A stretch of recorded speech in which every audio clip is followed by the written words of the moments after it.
DGI کا sign ہے, DGMI کا سائن ہے, وزیر امور کشمیر کا سائن ہے, وزیر اعظم آزاد کشمیر کا سائن ہے. سینیٹر جو فاروق نسیم ہے, اس رپورٹ کی کوئی اہمیت نہیں ہے. سردیوں میں بھی 8-10 گھنٹے بجلی ملتی تھی. ابھی تو 16 18 گھنٹے لائٹ جاتی ہے. 22 گھنٹے کی لوڈ شیڈنگ ہے, 21 گھنٹے کی ہے. چونکہ PTI وجہ کیا ہے سر؟ گلگت بلتستان کے جو 10 ضلع ہیں اس میں سے 4 انسیٹل ہیں, جس میں ہنزا ہے, نگر ہے, دیامر ہے اور گجر ہے. خاؤں کا بل ہے وہ تقریباً 70 ارب روپے کا ہے.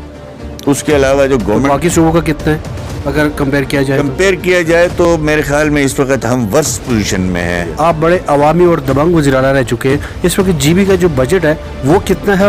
تو رقبے میں ہمیں پیسے ملتے ہیں زیادہ اور آبادی میں ہمیں کم ملتے ہیں. ہماری آبادی 2 ملین بھی نہیں ہے.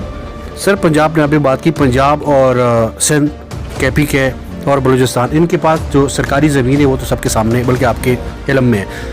GB کے پاس سرکاری زمین کتنی اور پرائیویٹ سیکٹر کتنا ہے؟ اب اس وقت ہو رہا ہے 90% جو ہے وہ نان ڈیولپمنٹ ہے, 10% ڈیولپمنٹ ہے. NFC ایوارڈ کی طرف GB کو جانا چاہیے یا نہیں؟ 2009 تک تو ہم شمالی علاقے جات کے نام سے جانتے تھے, پھر ایک نام مل گیا گلگت بلتستان. ابھی گلگت بلتستان آئینی صوبہ کیوں نہیں ہے؟ مشروط طور پہ 5واں اسپیشل صوبہ بنایا جائے مسئلہ کشمیر کے حل تک. آپ آزاد کشمیر طرز کے حمایتی ہے؟ جی ہم کہہ رہے ہیں اگر 5واں آئینی صوبہ نہیں مل سکتا ہے تو آزاد کشمیر سے پہلے ڈوگرا راج اگر دیکھا جائے تو 16 دن حکومت رہی, پھر ایک تحصیلدار گیا, اس نے حکومت کا خاتمہ کیا اور مسلط ہو گئی. ایک تاریخ گواہ اس ڈیٹیل میں جانا نہیں چاہ رہا. ویسے وہ الگ ہے, ہمارے ہاں بھی 15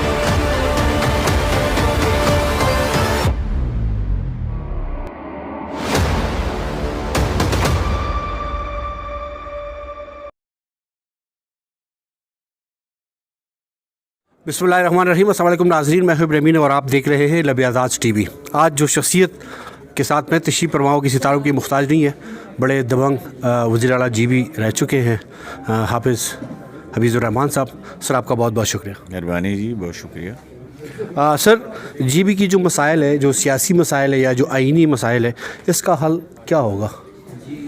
دیکھیں یہ تو بڑا درینہ مسئلہ ہے, 70-75 سال سے, اور مسئلہ کشمیر کے ساتھ جڑا ہوا ہے, جس کی وجہ سے ہماری جو وفاقی جو مقتدرہ ہے وہ بھی سمجھتی ہے کہ مسئلے کا حل تو ہونا چاہیے, لیکن گلگت بلتستان چونکہ مسئلہ کشمیر کے ساتھ جڑا ہوا ہے اس کی وجہ سے حتمی کوئی حل تو فوراً اس کا ممکن نظر نہیں آتا. البتہ جو سوشل اکنامک مسائل ہیں, ہم نے اپنے دور میں جب 5 سال ہم نے گورنمنٹ کی ہے, الحمدللہ انفراسٹرکچر کا جال بچھایا وہاں پہ, اور امن لے کے آیا, ٹورزم کو لے کے آیا.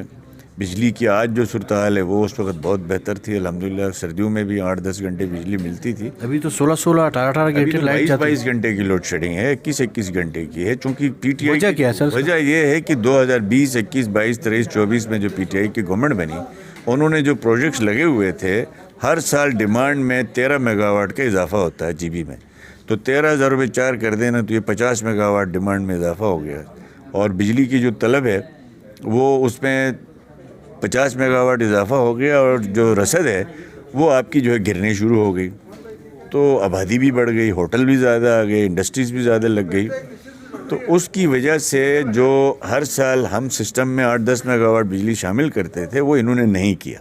جو بھی PSDP کے منصوبے تھے, یہ خان صاحب کے دھرنے اور بنی گالا اور زمان پارک کے سیر و سیاحت کے علاوہ, وسائل وہاں لگانے کے علاوہ, انہوں نے گورننس پہ فوکس نہیں کیا, جس کا جو ہے وہ ہم نے آج نہیں, ہر سال ہر ہفتے پریس کانفرنس کر کے ہم بتاتے رہے کہ اگر آپ فلاں پروجیکٹ کے اوپر دھیان نہیں دیں گے تو بالفرض گلگت میں ایک 40 میگا واٹ کا پروجیکٹ ادھورا پڑا ہوا ہے, ایک 16 میگا واٹ کا پروجیکٹ ادھورا پڑا ہوا ہے جو 2021 میں بننا چاہیے تھا, تیار ہونا چاہیے تھا. بلتستان میں 26 میگا واٹ ادھورا پڑا ہوا ہے, 36 میگا واٹ ادھورا پڑا ہوا ہے. وہ منصوبے جس پہ گورنمنٹ کا فوکس ہونا چاہیے اس کے بجائے انہوں نے لیڈرشپ چمکانے پہ دھیان دیا, وسائل لگا کے ٹویٹر پہ اپنے آپ کو ٹاپ ٹرینڈ پہ لانا اور عمران خان کے سپاہی بننے پہ ترجیح دی.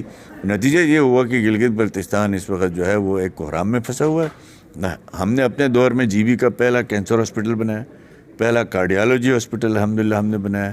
GB اس وقت پاکستان میں واحد صوبہ ہے جس کے جو قریب مریضوں کی ہائی کاسٹ فیس جو ہوتی ہے, ٹرانسپلانٹ, ہارٹ اور اس طرح کی جو پیشنٹ ہے, 1-1 کروڑ روپیہ چیف منسٹر انڈومنٹ سے دیا جائے. آپ بڑے عوامی اور دبنگ وزیر اعلیٰ رہ چکے ہیں, اس وقت GB کا جو بجٹ ہے وہ کتنا ہے, اور GB کا جو ٹیکس جو سسٹم ہے وہ کیا ہے؟ دیکھیں گلگت بلتستان کو 2018 سے ٹیکس فری زون ڈکلیئر کیا گیا ہے، اور اس وجہ سے جی بی میں ٹیکس ڈائریکٹ کوئی بھی نہیں ہے. جو نان ٹیکس ریونیوز ہیں، بجلی کے بل وغیرہ ہیں، مختلف جو فیسیں ہیں، وہ ملا کے تقریباً آپ کی اپنی انکم جو ہے وہ 1.5-2 بلین ہے.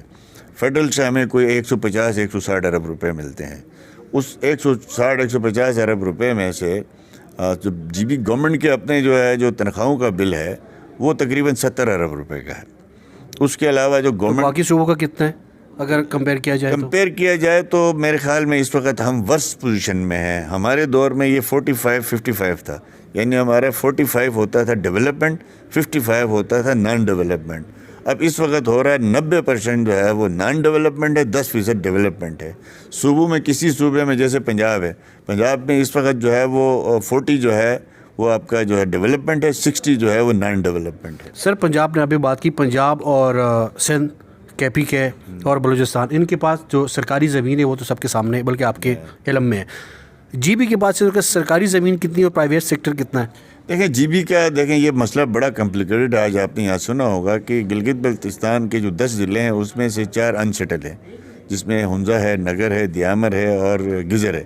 یہ یہاں پہ گورنمنٹ کی ایک مرلہ زمین بھی نہیں ہے، بندوبست ہی نہیں ہوا. اور باقی جو 4 ہمارے 6 بڑے اضلاع ہیں، گلگت ہے، اسکردو ہے، شگر، کھرمنگ، استور وغیرہ، یہاں پہ یہ سیٹل ہیں. یہاں پہ خالصہ لینڈ تھا، تو اب اس کے لیے لیجسلیشن ہم نے اپنے دور میں متعارف کروائی تھی، اور کوشش یہی تھی کہ اس میں سے جو خالصہ لینڈ ہے اس کا ٹائٹل کاٹ کے اس کو گورنمنٹ لینڈ کرایا جائے. اور اس پہ ایشو ہے پبلک کا، ایک بل اسمبلی میں جانا ہے جس کے اندر لینڈ ریفارمز ہم نے تجویز کی ہوئی ہیں ہماری کولیشن گورنمنٹ میں. ہماری گزارش یہ ہے کہ کوئی بھی بنجر زمین ہے اس کا جو ہے وہ 20% سے 30% گورنمنٹ لوگوں کے لیے اٹھائے، گورنمنٹ لینڈ ڈکلیئر کرے، باقی زمین امیجیٹلی تمام لوگوں میں تقسیم کی جائے. این ایف سی ایوارڈ کی طرف جی بی کو جانا چاہیے یا نہیں؟ جی بالکل، میں سمجھتا ہوں کہ جو کیلکولیشن ہے اس کو دیکھنا چاہیے کہ ہمارا رقبہ ہے، ہمارا جو آزاد کشمیر ہمارے اسکردو سے بھی کم ہے رقبے کے لحاظ سے، یعنی کے پی سے 30% کم ہمارا رقبہ ہے. تو رقبے میں ہمیں پیسے ملتے ہیں زیادہ، اور آبادی میں ہمیں کم ملتے ہیں. ہماری آبادی 2 ملین بھی نہیں ہے، اور کچھ ایشوز پہ ہمیں فائدہ ہے، کچھ پہ نقصان ہے. تو اس پہ یہ قابل ڈیبیٹ بات ہے، اور ہمیں دیکھنا یہ چاہیے کہ جی بی کو اس وقت گورنمنٹ آف پاکستان جو پر کیپٹا لگا رہی ہے نا، جو پنجاب سے زیادہ لگا رہی ہے جی بی میں، لیکن ہمارا ایریا اتنا پھیلا ہوا ہے جس میں ہمیں وہ بھی کم پڑتے ہیں. 2009 تک تو ہم شمالی علاقے جات کے نام سے جانتے تھے، پھر ایک نام مل گیا گلگت بلتستان. ابھی گلگت بلتستان آئینی صوبہ کیوں نہیں ہے؟ اس لیے نہیں، ایک سوالیہ ہے سر، بہت بڑا سوالیہ ہے. اس لیے میں نے کہا نا کہ گلگت بلتستان جو ہے وہ جس طرح آزاد کشمیر پاکستان کا صوبہ کیوں نہیں ہے، میرا یہ بھی سوال ہے. آزاد دیکھیں، ریاست جموں کشمیر جسے کہا جاتا ہے یونائٹڈ نیشن میں، آپ آزاد کشمیر طرز کے حمایتی ہے؟ جی ہم کہہ رہے ہیں اگر 5واں آئینی صوبہ نہیں مل سکتا ہے تو آزاد کشمیر سے پہلے ڈوگرا راج اگر دیکھا جائے تو 16 دن حکومت رہی، پھر ایک تحصیلدار گیا، اس نے حکومت کا خاتمہ کیا اور مسلط ہو گئی. ایک تاریخ گواہ ڈیٹیل میں جانا نہیں چاہ رہا. ویسے وہ الگ ہے، ہمارے ہاں بھی 15 دن اپنی ایک اٹانومس گورنمنٹ رہی ہے، اور یہ ابھی وہ بحث پرانی رہ گئی. اب جو ہے یہ ممکن ہے کہ یا جی بی کو مشروط طور پہ 5واں اسپیشل صوبہ بنایا جائے مسئلہ کشمیر کے حل تک، لیکن اس کو ڈسپیوٹ کا حصہ بھی رکھا جائے، اور رکھنا پڑے گا. دوسرا حل یہ ہے کہ اے جے کے طرز پہ وہاں پہ گورننس آرڈر کو ختم کر کے وہاں پہ گلگت بلتستان گورننس ایکٹ متعارف کروایا جائے، اور اس میں وزیر اعظم اور صدر کی بجائے گورنر اور چیف منسٹر ہی ہوں، لیکن وہ نظام آرڈر سے نکل کے ایک کانسٹیٹیوشنل پیٹرن پہ آ جائے.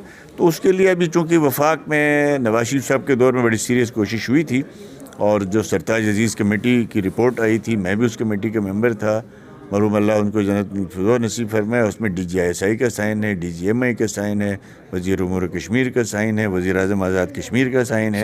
سینیٹر جو فاروق نسیم ہے، نسیم، اس رپورٹ کی کوئی اہمیت نہیں ہے، اس لیے کہ اس میں کوئی مین اسٹیک ہولڈر کا سائن نہیں ہے. اس کو ہمیں جو سرتاج عزیز کمیٹی میں نے ابھی بتایا ہے، وہ کمیٹی بنائی تھی پرائم منسٹر پاکستان نے ریٹن ڈائریکٹیوز پہ، اور کیبنٹ نے اس کو اپروو کیا تھا، اور اس میں افراد کون ہوں گے اور ان کی ذمہ داری کیا ہوگی وہ بھی طے تھا. فروغ نسیم والی کمیٹی کا آج تک پتہ ہی نہیں چلا کہ فروغ نسیم کو اختیار کس نے دیا ہے. یہ پرائم منسٹر نے تو نہیں دیا تھا، اس کو ریٹن میں کوئی ڈاکومنٹ نہیں تھا، لہٰذا وہ ارریلیونٹ ہے. ریلیونٹ جو ہے وہ سرتاج عزیز مرحوم کی کمیٹی کی رپورٹ.